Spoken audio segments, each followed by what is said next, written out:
আসসালামু আলাইকুম, সবাই কেমন আছেন? আমি আলহামদুলিল্লাহ ভালো আছি। এই যে আমি একটা মিনি জুসার নিয়েছি, এটার মধ্যে এখন আমি আমের শরবত বানাবো। আমি পানি দিয়ে নিয়েছি, এই যে আম কেটে দিচ্ছি, দেখি কেমন হয়। সাথে দিয়ে দিচ্ছি একটু চিনি।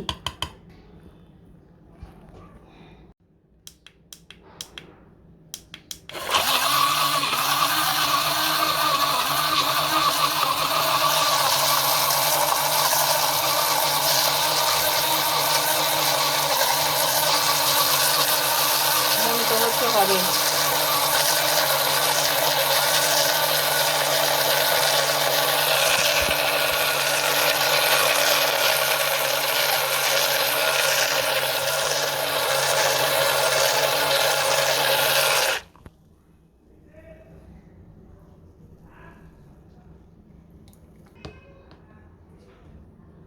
তো যাই হোক, চট করে ম্যাঙ্গো জুস হয়ে গেল।